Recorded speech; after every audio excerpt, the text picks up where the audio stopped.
So, hello. Ako si Den Obra ng Criminology din. So, wait, exit. So, mag-ratio muna tayo. What is the level of alarm if there are 4 to 5 houses that is affected by the fire? Ano kaya? Ano kayang sagot dyan? Kapag po ang nasusunog na ay 4 hanggang 5 bahay na, anong alarm na po yun? Diba? Usually, binabalita sa TV yan. So, that is, tama po. That is second alarm. Yeah, ito yung ating chart dito. Okay? Fire out, under control. Ito yung fire alarm level natin. We have first alarm, second alarm, third alarm, fourth alarm, fifth, task force alpha. Diba? Naririnig nyo yan. Task force Bravo, task force Charlie, task force Delta, Echo Hotel India, and general alarm, and yung under control natin, and the fire out. So, kapag fire out na po, ibig sabihin, yung fire has been neutralized. Okay? So, estimated truck needed. Kapag first alarm, 4 fire trucks lang yan. Pag mga second alarm, ilan? 8 fire trucks. Pag third alarm, 12 fire trucks yan. Siyempre, pag fourth, that's 16 fire trucks. Fifth alarm, 20 fire trucks. The task force alpha is 24 fire trucks. Task Force Bravo, 28 fire trucks. Task Force Charlie, 32. Task Force Delta Echo Hotel India is 36. And General Alarm is 80 fire trucks. Yan sinasabi, umabot na sa General Alarm ang sunog dito sa Kaba ng Maynila. Diba? Ganun-ganon. So, yan. That's our chart. So, ratio number 2. FIR should be accomplished by the FAI after exhaustive investigation was conducted. In arson investigation, anong ibig sabihin ng FIR? Ano kaya? Future R-Crime. Is it fire instigation report, fire investigation report, final investigation report, or first investigation report? So, tama po. That is final investigation report. Very good. So, ratio number 2. Eto etong mga ganitong question, favorite na favorite to sa board exam, yung merong 1, 2, 3, 4, tapos i-arrange mo, o kaya alin dito yung pagkasunod-sunod, o kaya alin yung pinaka huli sa nauna. Ay nako, yung mga usually kasi mga ganito question, kinakatamaran na natin yung magbasa. Pero yeah, we don't need to, kasi it's our future natin. So, pag ganon, basahin natin yan. So, yeah. Alin po daw yung sunod na procedure nito sa fire extinguisher pag nag-o-offer tayo ng isang fire extinguisher? Dito sa may 1 natin, that's press the handle above the carrying handle to discharge exhaust extinguishing agent inside. The handle can be released to stop the discharge at any time. 2. Point the nozzle or outlet towards the fire. Some hose assemblies are dipped to the extinguisher body. Release it and then point it at the base of the fire. Pull the top of the extinguisher, the 3, that keeps the handle from being pressed. Press the plastic or thin wire inspection band. Sweep the nozzle sideways at the base of the flame to disperse the extinguishing agent. So, alin po yung pinagkasunod-sunod niyan? 1, 2, 3, 4 ba? 2, 3, 4. 2, 3, 1, 4? 3, 2, 1, 4 or 4 or 3, 4, 1, and 2. So, yeah. Time tayo. 5, 4, 3, 2, 1. So, yeah. The answer is correct. Correct po kayo. That's C. 3, 2, 1, and 4. So, unang-una po, pull the pin. Sure, syempre, tatanggalin mo muna yung pin. That's the lock. That keeps the handle pressed. Press the plastic or thin wire inspection band. Sumunod po gagawin mo, itututok mo yung nozzle or outlet towards the fire. Malamang po, diba? Some hose assemblies are deep to the extinguisher body. Release it and then point it at the base of the fire. Katlo po, press the handle. Siyempre, tinutok mo na yung fire extinguisher. Press mo na yung handle above the carrying handle to discharge the agent. So, para lumabas nga naman po yung dapat lumabas, di ba? The handle can be released to stop the discharge at any time. So, lastly, sweep the nozzle sideways at the base of the flame to disperse the extinguishing agent. Very good. So, yan yung pass, di ba? Yan yung ating gagamit po talaga kayo ng mga keywords. Syempre, mahirap pong magkabisado niyan. So, wag lang natin kakalimutan na ang pass. Oh, ration number 3. Generally, the high combustible vapors which ignites due to high temperature is cold. So, ano to? Paulit-ulit na lang ire. Anong tawag dun sa mga high combustible vapors na yon na nag-ignite ng na-ignite due to high temperature? Very good. That's free radicals. Ration number 4. It is of the method in producing fire wherein two pieces of wood surrounding by combustible materials rubbed together until the ignition is reached. So, tawag nun, no? Yung dalawang methods ng paglalabas ng apoy wherein yung dalawang piece ng kahoy is isusurround natin sa combustible material. At, yun, kikis-kis natin until, yun, mag-ignite. So, very good. That's friction. Rubbing two materials to raise temperature. Pag sinabi naman natin percussion, producing fire through spark, 'di ba? Like Flintstone, 'di ba? Pag two methods in producing fire. Oh my gosh, no. That's the two methods of producing the fire.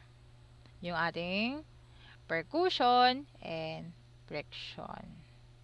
Iba yung fire niya. Ration number 5. In the one of the case in Metropolitan Manila, the firefighters discharged water to the building near the burning building.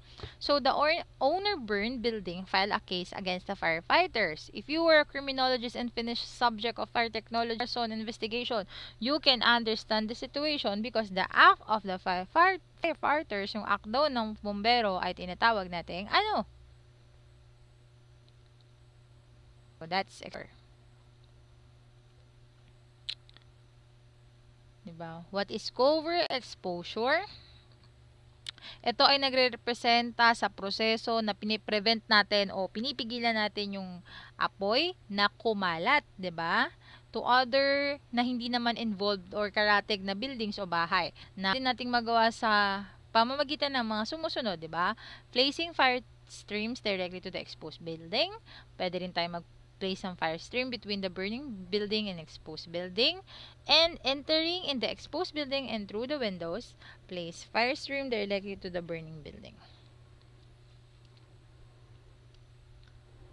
So, pag sinabi natin confinement, ito ay proseso na piniprevent natin yung apoy na mag-extend o kumalat pa sa ibang portion ng nasusunog na gusali, 'di ba? Ito ay nag-i-involve din ng protection of avenues or extension, 'di ba? This could be considered during confinement or ano yung mga extensions na yon that we called it upward. Syempre upward pataas, 'di ba? Most rapid through stairways, window and air ducts, 'di ba?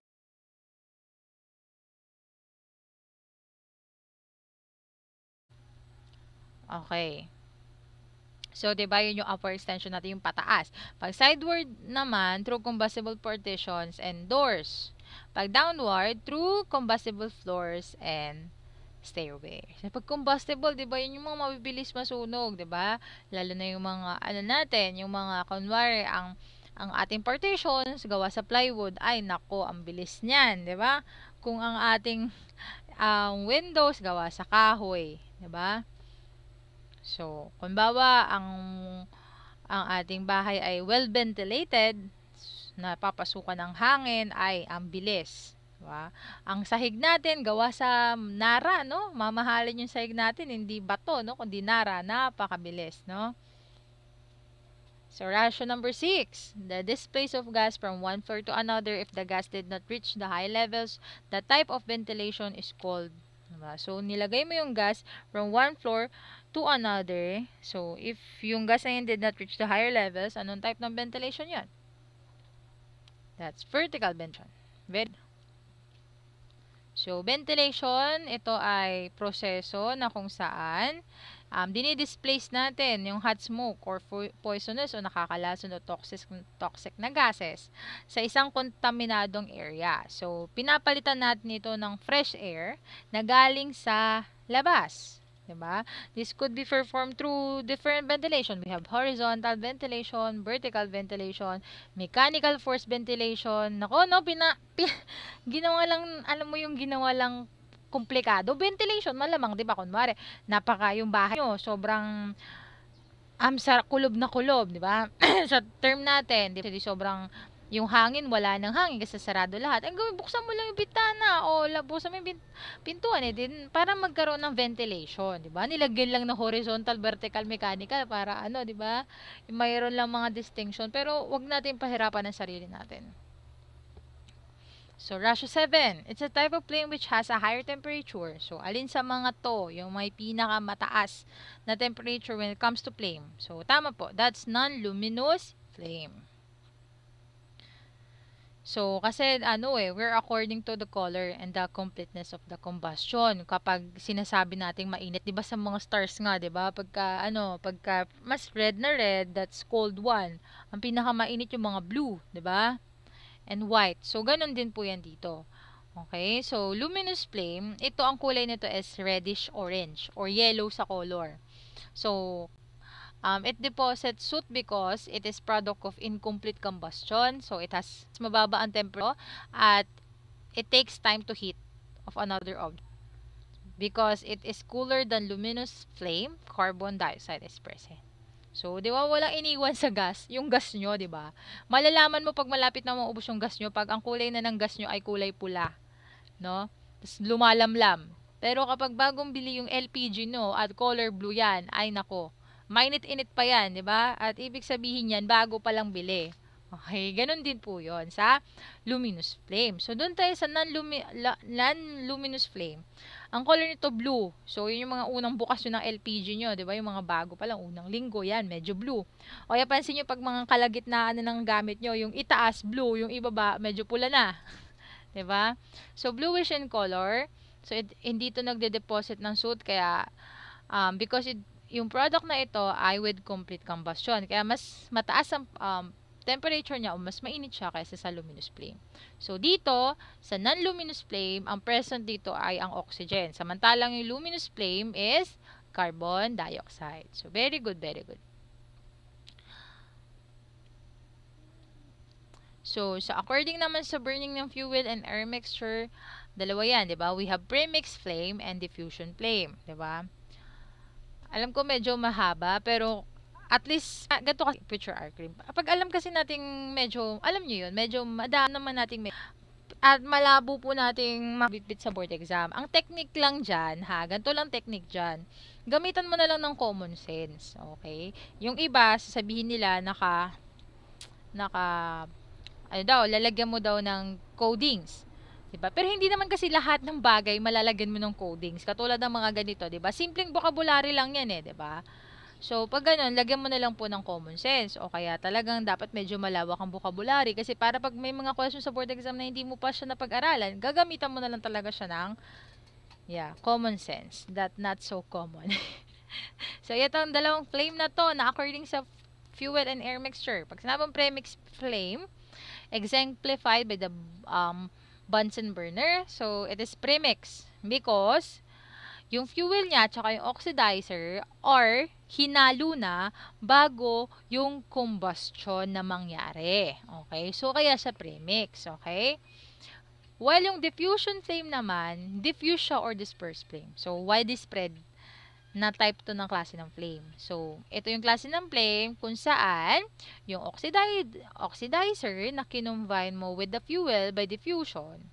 So, kinumbine siya by diffusion. So, as bilang resulta, the flame is limited by the rate of diffusion. So, diffusion flame tend to burn slower, mas mabagal ang diffusion flame, and to produce more soot because there may not be sufficient oxidizer for the reaction to go completion. Di ba? Ba't ko sinabing common sense? Diffusion flame, siya ay kinumbine na fuel at oxidizer by the means of diffusion. Kaya diffusion Yung premix siya, hinalo na siya before yung fuel and oxidizer bago po mapunta sa combustion zone or bago magkaroon ng combustion. Diba? Common sense. Ang pahirapan sarili nyo, ang dami-dami pang aaraling subject. According to burning fuel and air mixture. Diba? Dito naman tayo sa base ng smoothness. Based on the smoothness. We have luminar flame. Sorry. We have luminar flame and turbulent flame. Daming flame, no? Alam ko lang, ma'am, flame of Reka. So, yan. Luminar flame. Kasi according to sa smoothness, smooth flame siya. 'Di ba? Laminar flame. Ang turbulent is rough flame. 'Di ba? Si flame na laminar is kung ang particles niya ay nagsumunod sa isang smooth path through a gaseous flame, so a flame which do not bounce around significantly, so yan ay luminar, 'di ba? Laminar, sorry. Pag turbulent, ito yung medyo rough, 'di ba? Those who are not steady or unsteady na flame, irregular spirals and eddies. So, yun lang. Lagay nyo sa utak nyo. Pag laminar, smooth yan. Pag turbulent, yung rough yan. Okay? Ratio 8. If there is a fire scene, BFP personnel, usually called members ng PNP, diba, to serve as a perimeter security in order to protect some of the properties. Diba? Tinatawagan ng BFP, ng Bureau of Fire Protection means, diba? Ang mga taga-miyembro ng PNP, diba? Para nga naman maging security ng isang perimeter para maprotektahan niya yung mga properties na hindi naman kasama sa fire pero mga mosang, charot. Hindi naman kasama sa fire pero andon, no? O kaya naman may property pa na hindi naman ganun kasunod pero baka nga naman nakawin, 'di ba? So this were called as, we call that salvage, okay? 'Di ba? Alam niyo na 'to, pag salvage no, pinatay. Sa salvage kita, pinatay, no? Pinatay, papatayin, tatapon sa ilog, pero ang salvage po ay nagliligtas. Baliktad, no? Parang mistress. Ang mistress sa Pilipinas is kabit. Pero pag naginugil mo ang mistress, ang meaning talaga ng mistress ay isang babaeng kagalang-galang, principal ng school, 'di ba? Mayaman. Maiba tayo, no? Pangmalakasan tayo. So, ito, salvage, ito ay isang act na nagpoprotekta sa mga properties para sa mga, laban sa mga preventable damage maliban sa apoy. Salvage.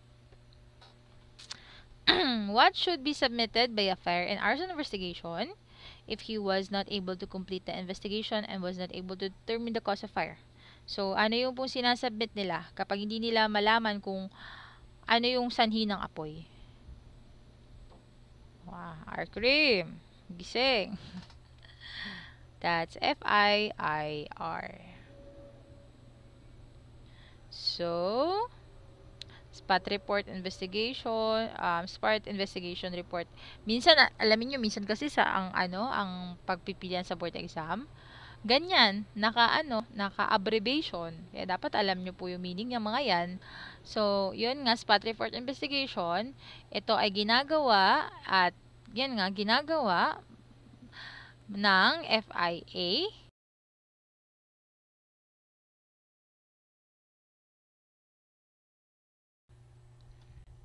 So, if the committed by syndicate, so the offense is committed by syndicate if it's planned or carried out by the group of 3 or more person. So, ratio 62. It is an integrated network of legally designed piping installed in building structure or area with the outlets arranged in systematic pattern which by design discharge water when activated by heat or combustion products from a fire. So, alin po yan dito? That's sprinkler system. Kasi integrated network ng mga hydraulic design piping installed sa building, 'di ba? Hydrochlorically uses water, 'di ba? Na-design para maglabas ng tubig. Pag nag-activate mo, may nagsigarilyo o may na-detect siyang usok, that's sprinkler system. Yan po ang sprinkler system, 'di ba? Yung mga school, may mga gantong school eh. May sprinkler system sila.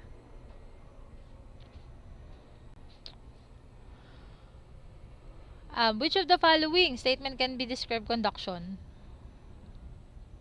Heat transfer through solid material. Yes, tanong na yung kanina. A passageway from one building to another or through or around a wall is approximately the same floor level is called, alin dyan? That's horizontal exit. Haba. Sa board exam, tinamad na ganyan ka. Wag, tama din ha. Noong January 1994, around 3 o'clock ng umaga, si Adelina Borbe was in her house at Hacienda San Miguel Albay. Um, Pinapanood niya yung kanyang may sakit na anak. Siya ay nakahiga na nung nakarinig siya ng ingay sa paligid ng bahay niya. So, nung tumayo siya at tumingin siya sa bintana, nakita niya yung apat na akusado. Si Rolando Buela, Sarmiento Buebos, Dante Buebos, at si Antonio Cornel Jr. They are congregating in a front of her hut. Nung lumabas siya, nakita niya yung bubong ng kanyang nipahat ay nasusunog na. Siya ng tulong. So, sa halip na lumapit sa kanya para tulungan siya, ay umalis daw yung apat. So, sa hindi kalayuan, si Olipiano Borbuela ay narinig niya si Adelina na sumisigaw ng tulong. Si Olipiano ay umiinom kasama ni Pepito Borbe dahil nagsiselebrate sila ng New Year's Eve. Si Olipiano immediately ay tumakbo siya sa place na yon na kung saan may nakita siya na super daming tao. Yun nga. So, he flashlight on them. So, nakita niya sila Sarmiento Buerbos, Dante Buerbos, Antonio Cornel Jr. So, nakita niya si Rolando Buelang tumatakbo palayo. Base sa Presidential Decree 1613, ano yung penalty na may impose natin laban dun sa apat na akusado? Haba ng kwento, no? Mga kwento ni Lola Denden. Reclusion temporal to reclusion perpetua. Very good. So, color ng smoke if magnesium is utilized as accelerant or trailer plant. Alin po ang kulay? White bright. White bright po. In the investigation of arson cases, the primary point to be established by the investigator is the point of the origin of the fire. Sa nagsimula, kasi yun yung pinaka-cause, diba? Oxygen drops to during smoldering phase. Bumaba ba ang oxygen? Anong percent? That's 12% during smoldering phase. People who have uncontrollable impulse to burn something for sexual arousal is known as meron silang uncontrollable impulse for sexual arousal is sexual deviates and perverts. Oh my gosh. Hindi na nakokontrol kanilang mga self. 70. A type of indentary materials on the states of matter which define definite volume but no definite shape. Anong materials ito? With definite volume but no definite shape. So, that's liquid. 71. A system of vertical pipes in building to which fire hoses can be attached to each floor. No, yung mga fire hoses daw ay pwedeng attach sa bawat palading system by made available to the outlets as needed. The standpipe system, ha? Question 72. An enclosed space of passage that extends from floor to floor as well as from the base to the top of the building. So, that's vertical shaft. The portion of the roadway or public way that should be kept open and obstructed at all times for the expedient operation of firefighting units is called fire lane. Diba? 72. Alin sa mga sumusunod na statement ay nagbe-best describe sa pyrophoric? Alin? Any substance that ignites spontaneously when exposed to air. Building unsafe in case of fire because it was burned easily or because it lacks adequate exit of fire escape is called fire trap.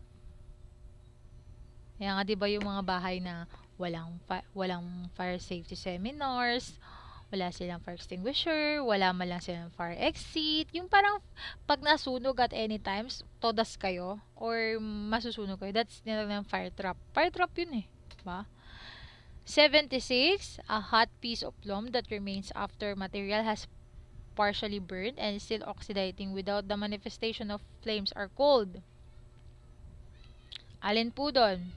That's embers. So, ba't alam nyo na po ito ha? Final coaching na po tayo. 77, any visual or audible signal produced by a device or system to warn the occupants of the building or firefighting elements of the presence of danger of fire that enable them to undertake immediate action to save life and property and to suppress the fire is called ba?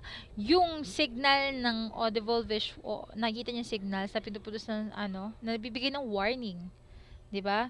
Para mapagkaroon kayo ng time na i-save niyo pa ang sarili niyo at property niyo. So anong tawag dito? Fire alarm, okay?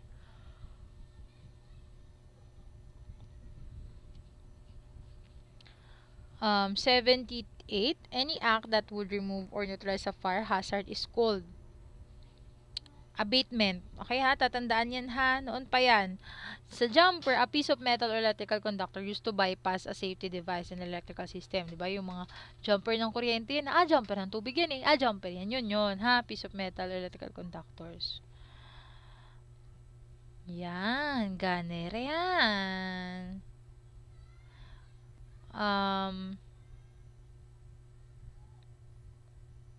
Confining the fire in the room.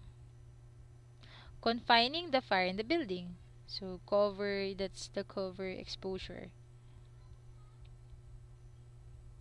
79, all of the following are basis for criminal liability and arson. So, lahat to, basis to, para magkaroon ka ng criminal liability sa arson. So, alin dito yung hindi? Kasi except. Minsan sa board exam, sa kakamadali natin, hindi natin nakikita except, ha? Kaya huwag po mamadaliin, ha? So, letter D, whether habitats or not. So, regardless, whether you're professional or not, as long as you're pasok ka sa elements ng arson po yung kaso. 80. In investigation of fire, there are called as the eye of and ears of the police or even the investigator. So, sino to mga ating mata at tenga ng mga police? The firemen. The four tetrahedron represent the flaming mode. 82. To avoid accumulation ng carbon fire gases, yung mga firefighters, kailangan nilang i-open yung window parallel to one to another para ma-avoid yung backdraft. What is the method ng ventilation na ginagamit ng firefighters? Ulit-ulit na yan, no? Horizontal, no? Ulit-ulit na yan. Pag taas-baba, vertical. Pagka kabilaan, that's parallel, that's horizontal. It is the activity of securing other building near the burning structure in order to prevent the fire from extending to another building. Ano yan? Cover exposure. Very good.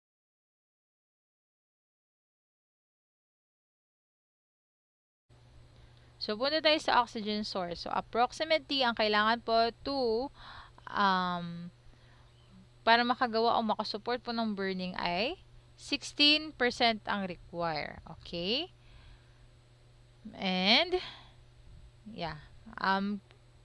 Note nyo tong ating illustration. Ipapaliwanag natin sa mga susunod na ano pa hindi halo-halo. So, ratio 13. Displacement of toxic gases which start from the roof and ends at the bottom is called what? Tawag yan from the roof. From the roof and the ends of the bottom is called vertical. Malamang vertical ventilation. Minsan, di ba, hindi mo na kailangan kabisuduin, common sense lang. Tinanggal mo yung toxic gas. Tapos, di ba, pag tinanggal mo yung toxic gases, automatic ventilation yon. Tapos, from taas and baba pa, di vertical. Di vertical, di common sense, di ba? The common sense is not that so common. Yan, di ba, kita mo naman, taas baba. Kita mo naman, hindi common sense na yan, di ba? Pagka di ba, sinasabi ni teacher, yan, vertical yan, from up and down, it's vertical. Pag left to right, it's horizontal. Ge. Ratio 14, Mr. Manononog was accused in the case of arson. What is the quantum of evidence needed to prosecute his case? So, anong quantum ng ebidensya ang kailangan natin para makapag-prosecute tayo ng kasong arson? Probable cause. Killing of person by means of conflagration in case of nasa revised penal code to. Alam na yan ng mga art crime. Siyempre murder yan, di ba? Siyempre murder yan. Kasi arson, there is an intent to burn. Okay? Sa arson, talo ka dyan pag walang intention na. Kasi lagi intention, di ba? Murder, kapag ang fire ay ginamit para pumatay.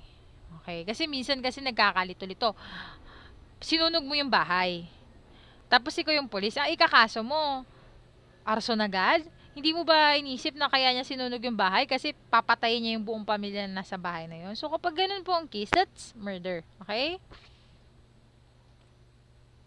Pag murder and arson, magkaiba yan. That's compound case. Pag complex kasi, necessary means to commit the another. Kaya, rape with homicide, ganyan-ganyan. Pag end, that's compound crime. So, murder and homicide, ibig sabihin, a person was killed with QAC, diba? Bago i-burn yung property. Pag arson and homicide naman, a person was killed without QAC before burning the property.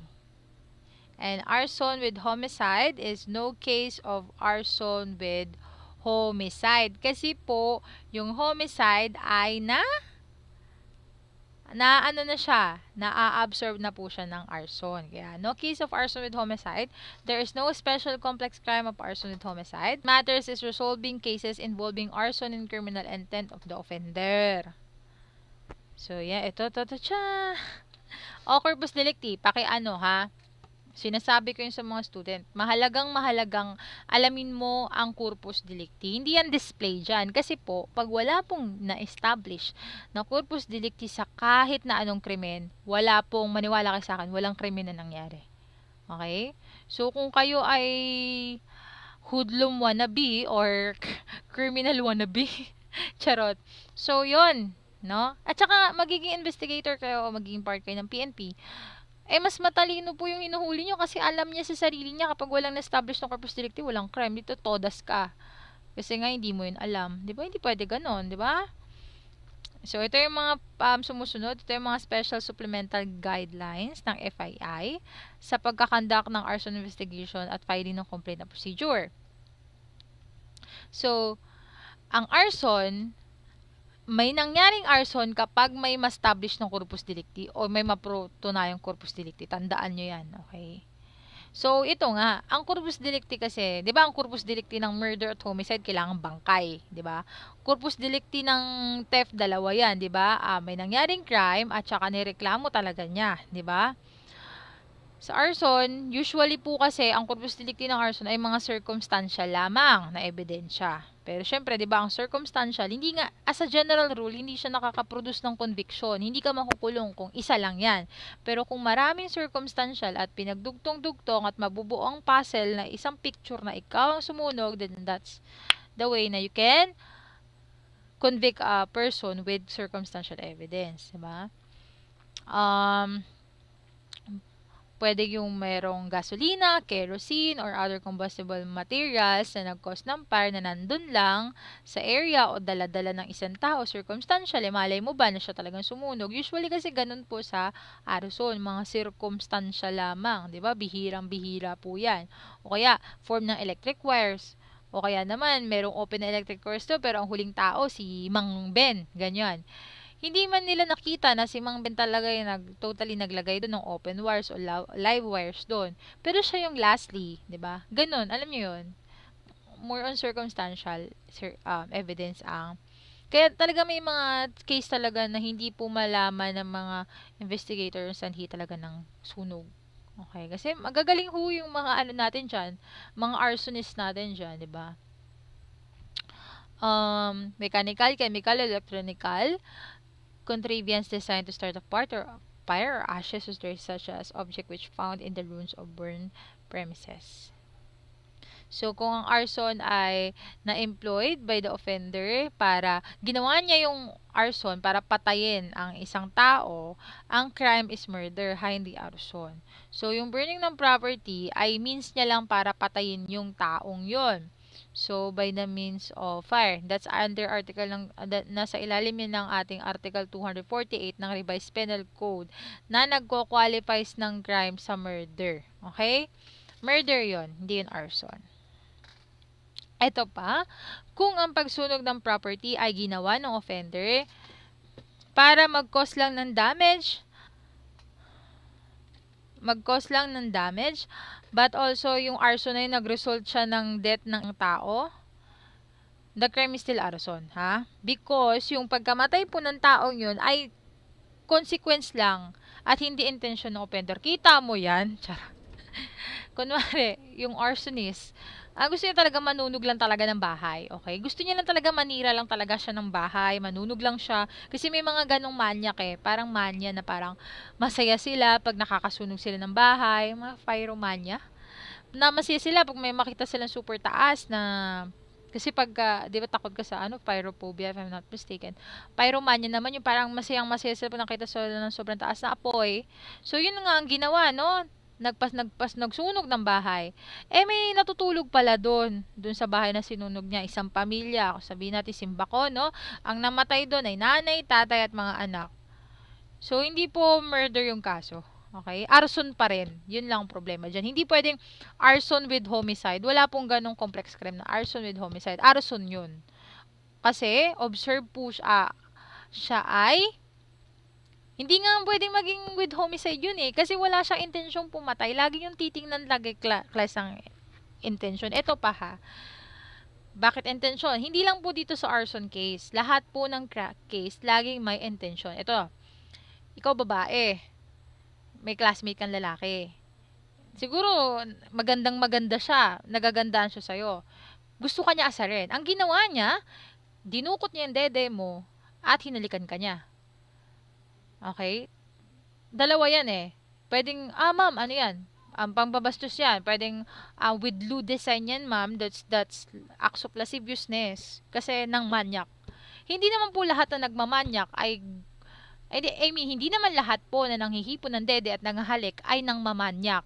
Yun pa ang problema dyan. Kasi po, pagka, it's kidding aside, pagka ang intention niya po ay mangasar, wala. Unjust vexation yun. So, ang kaso mo ay nangasar ka lang. Hindi ka po nang manyak. So, ang kaso po nun is unjust vexation, nakahalik ka na, nakahipo ka pa ng dede, unjust vexation, ang kulong mo, 1 to 30 days. No? Isang araw hanggang 30 araw, isang buwan. Minsan pa, in special case, ginagawa dyan, pinagwawalis na lang. Diba? So, wala, may mga loopholes talaga ang batas. At sa reality is, ang mga ating mga criminals pa ang masisipag mag-aral kaysa sa ating mga Kaya po kung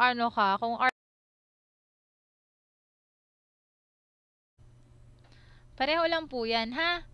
Kasi pag kinonvert mo 100 degrees Celsius into Fahrenheit, that's 2012.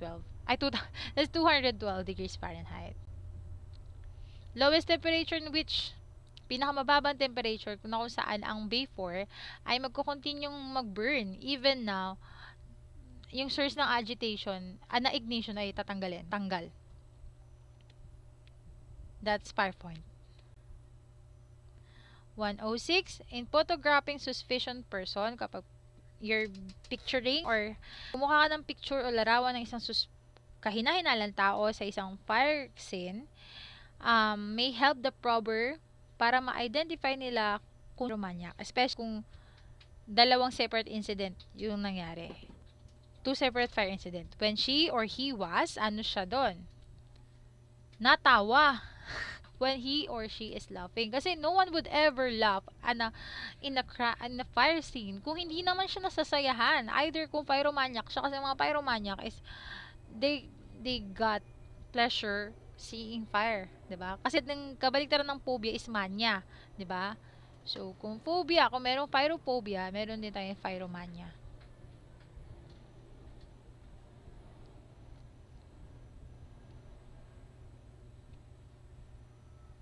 Yan, napakagaling mag-swimming. In case of fire, the extinguishing regulation prohibits the use of elevator because fire may cause it to, kaya sa mga fire, huwag kang gagamit ng elevator. Kasi po yung fire ay pwede pong mag-malfunction na po ang elevator dahil po sa apoy. At mas don't you use elevator kasi 'di ba elevator are using electricity din as well. So kung nasunog yung live pinagano ng apo ng kuryente dahil nga sa apoy, ay naku po, 'di ba? Stuck ka doon. In question 108, in fire in open air with no wind. Ano yung pattern ng fire? Open air ha pero walang hangin. Ano yung pattern po ng apoy diyan? Vertical. Kasi nga walang apoy. Ganyan po, pa-vertical, pataas. Open air pero walang hangin.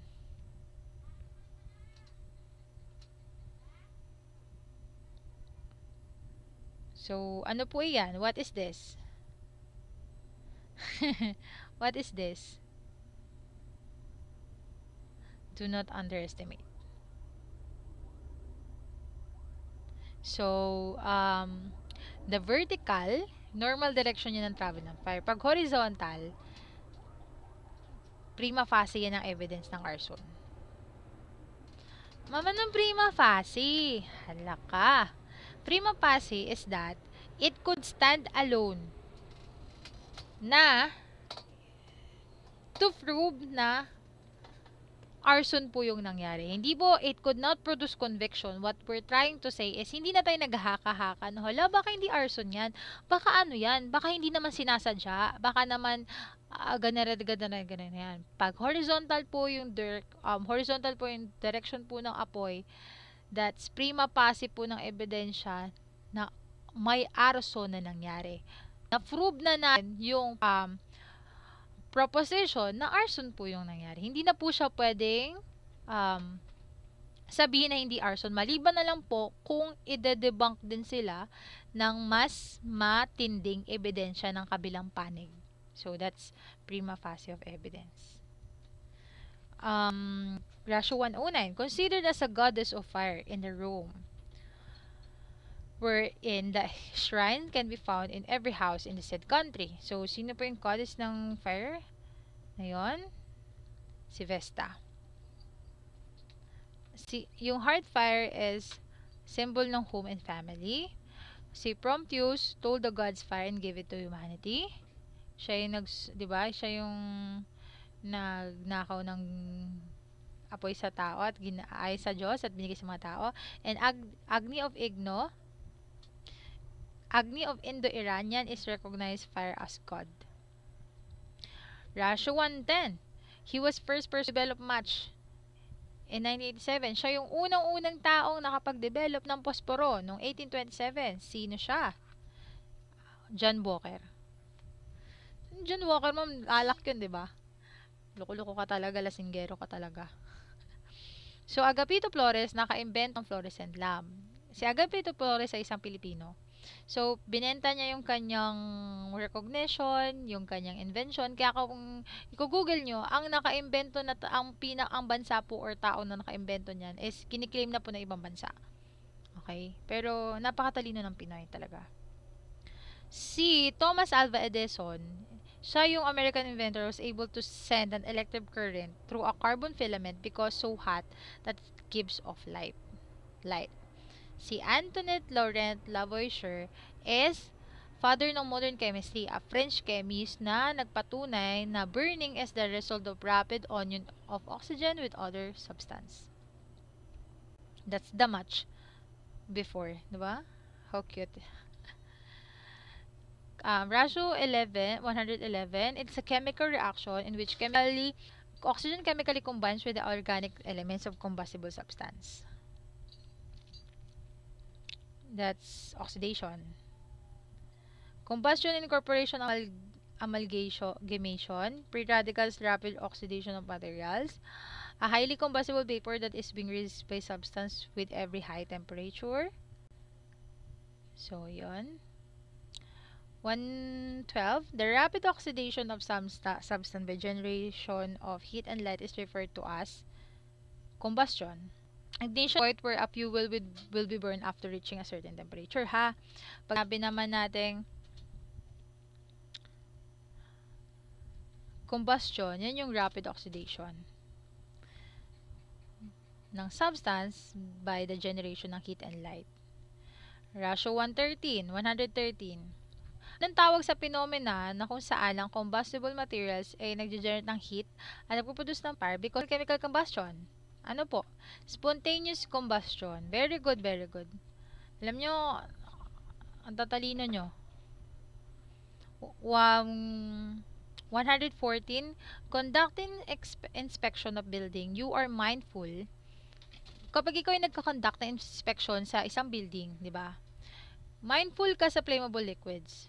What is term is used to describe the lowest temperature at which the flammable liquid is container, at which the vapor are and evolve fast enough to support continuous combustion. So, tanong dito, in a container which the vapors are evolved fast enough to support continuous combustion. Sa container, di ba? Na kapag yung vapors nag-evolve ng mas mabilis, kapag nag-continue yon, 'di ba? Nakakapag-support siya ng combustion. So anong tawag natin doon? That's a fire point. Actually, 'di ba, pag may mga business ka o buildings ka, yung representative ng Bureau of Fire, talagang nagkakonduct sila ng inspection kung safe ba yung building against fire, kumpleto ba sila ng mga gamit, 'di ba? So bilang inspector, alam mo 'yan, 'di ba? Question 115. The temperature on which the fuel continues to burn up and ignited, 'di ba? Ito daw yung temperature na kung saan yung fuel daw ay nagko-continue na masunog pagkatapos ito ma-ignite. That even if the source of ignition has been removed, kaya tinanggal na yung source of ignition, the fuel continues to burn. So, anong tag natin doon? That's fire point. Lowest temperature, pag sinabi natin fire point, lowest temperature at which a substance gives off vapor that burns momentarily. Pag sinabi nating ignition sa point kung saan ang fuel is burned after reaching certain temperature. Isang auto-ignition point naman, ito yung if a substance ay automatically nasunog without any human or mechanical intervention. 116. Earliest human species known as first species control fire. They are called as, sino yung mga unang species na nagkontrol ng apoy? Homo erectus. Joke lang. Yan po ang Homo erectus. Yes, yan. Sila ang nag-control ng fire. Yan, inulit ko na ha. So, question 117. It's a theory of combustion which states that the fire is product of oxidation of a heated fuel. Sabi, fire daw ay produkto ng oxidation ng heated fuel. Anong theory yon?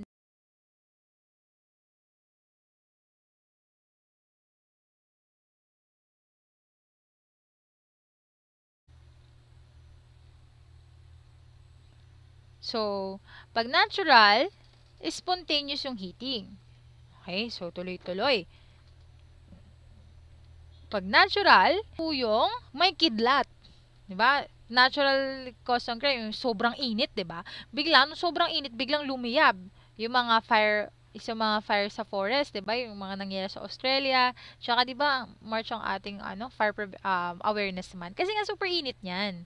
So, mas prone sa sunog. Diba? So, that's natural cause of fire. And, the radiation of sunlight, 'di ba? Sa radiation ng sunlight talaga nakakakos ng sunog 'yan. Oh, madako naman tayo dito pa pala. Hot bolt, 'di ba? Lightning, kidlat, cold bolt, 'di ba? And dito tayo sa accidental. Yung cause ng fire ng aksidente, yung bawa sa electrical accident sa yung nasaksak mo sa bawa ang input ng ng rep mo ay 220 volts. Sinaksak mo sa 110. Sunog talaga kayo dyan, di ba? O kaya naman, nag-octopus wiring kayo. O kaya naman, yung octopus wiring, sinaksakan mo na, saksak pa, naging octopus na. So, di ba? That's accidental. Natulog ka habang naka-charge. So, yan, diba? Mga accidental electrical accidents. Another accidental is yung human error, diba? Sa mga pagkakamali, sa mga live wire, ganyan. And yung mga short circuit, example ng ating electrical accident, yung short circuit, arcing, sparking, induced current, and overheating. Sa intentional, eto na yung mga sinasadya. Ito na yung mga sinasadya. Yung gagamit ka na ng accelerant, di ba? Trailer, plant, yung mga, ano ba yan? Yung mga, wait lang, gaas, yung mga nakakapag-produce ng ano, di ba? Ng mga apoy. Pag accelerant, yung gumagamit tayo ng, nagpo-propagate yan. Pag trailer, spread, mabilisang kumakalat, di ba?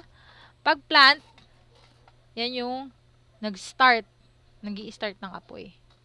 So, yan, para medyo malinaw-linaw, ha? Malinaw-linaw naman. Ha? Pag chismis, malinaw. Ano yun, ha? Aralin nyo. So, ratio 20, in arson investigation, evidence is usually destroyed by bakit? Sabi nila, sunugin na lang para mas mabilis, ubos ang ebidensya. Sunugin ang ebidensya.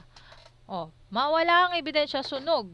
Kaya yung arson, sabi nila let's debunk the chismis. Ang chismis nila is, ay, arson, ang hirap niyan patunayan kasi, sunog ang ebidensya dyan, mahirap. For your information, meron po tayong mga lighting like UV, red light, infrared na even though nasunog yan, sa piece ng paper, sa paper na yun ang nasunog, yung buong 3/4 and then may natirang 1/4. Basta meron ka lang copy ng 1/4 na sunog na yon, by using of those light, you can the wolf dog. And ang dami na nating technologies with that, diba? So dito, yung ebidensya ay na-destroy nade-destroy ng water. Hala, water? Bakit water? Akala ko fire. Hindi. Kasi nga, pag fire, di ba nasunog lahat. Basta, hindi nga pinapapasok yung mga tao eh. Basta sunog yan na ganyan, andyan pa lahat yan. Sabi nga nila, di ba, fingerprint, o yung print, the DNA ng buong area. Abo na yan dyan, kahit durug-durug na yan dyan, sunog-sunog na yan dyan, puro suit, andyan yan. Using the proper, ang malupit yan, biglang nag-ulan, or biglang ng tubig, tapos na wash out, na maubos ang ebidensya. Diba? Ratio 21, the very toxic gases formed during fires involving organic materials such as hair, wool, wood, meat, which smell like rotten egg. Yung pinaka, kaya nga, diba, pagka oh my gosh, sorry. Pag nagkakaroon ng apoy, ang gapang is, gagapang ka sa pinaka-lowered. Hindi ka po tatayo na para kang Miss Universe. Kasi lalanghap mo lahat, diba? May kanta nga na, when the smoke is going down. Kasi hindi naman nag-going down ng smoke. Lahat ng smoke ay paangat. So, samantalahin mo yung area sa baba. Kasi yung baba, walang usok dyan. And habang gumagapang ka, sikapin mo na makahanap ka ng bimpo or towel na basa. Irap mo sa sarili mo, pati sa ilong mo. Kasi, alam nyo, kahit hindi ka pa naabutan ng apoy or kahit super walang, malayo ka pa sa area na may apoy, pag nalanghap mo yung lahat ng usok na yun, mahihimatay ka dyan, no? Kaya mahalagang protection mo yung ilong, diba? Gamit ka ng bimpong basa. Para makahinga ka. Para kahit paano, diba, na filter yung hinihinga mo. So, ano pong tawag dun sa toxic gas na yung, balik tayo dito, na parang nabubulok na itlog? Ang tawag dyan? Na hindi talaga kinakaya, that's hydrogen sulfide. Ang hydrogen sulfide o H2S ay isang fire gas na bubuo sa mga fires na involving na nagsusunog ng mga organic material. Nagko-contain niya ng sulfur. Ikaw ba naman sunugin mo. Try mo sunugin yung baboy na karne. Ang baho niyan, di ba? Sunugin mo yung buhok, sunugin mo yung gulong, kahoy, di ba? Colorless siya, pero napaka-highly toxic gas niya. At napakatapang ng amoy. That's hydrogen sulfide. Pag hydrogen cyanide naman, o HCN, ay isang toxic din to na fire gas na makikita mo sa mga oxygen-starved fires involving nitrogen, including containing materials like as wool, silk, urethane, and acrylics.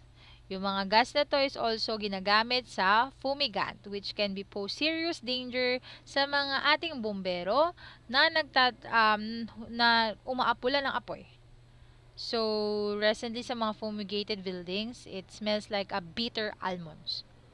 So, yeah, yung mga usok na tumutoda sa ating mga bumbero. We have also the third one, the hydrogen chloride o HCI. Ito ay gas na super fatal nito sa ating kalusugan. Na after lang ng ilang hinga nito, mga 3. So, at mga ilan lang po, depende sa kaya ng ating katawan. Ito ay commonly na puproduce lang commonly na produce ng fire involving yung mga chlorine, contain yung mga plastic, yan, mga sunog na plastic, na can be found to electrical insulation and pipings. Yung mga PVC, ay nako, katapang. So,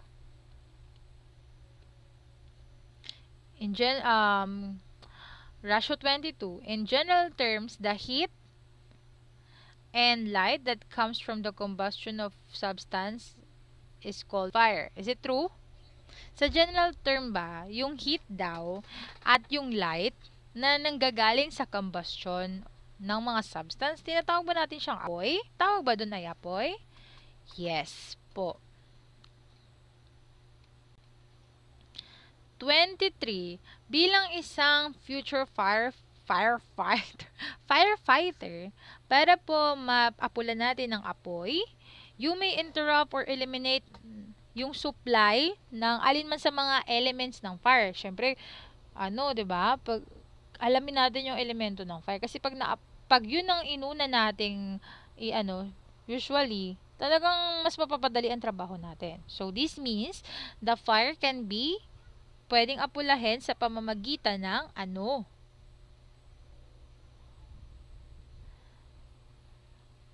alin dyan? Syempre lahat yan, di ba?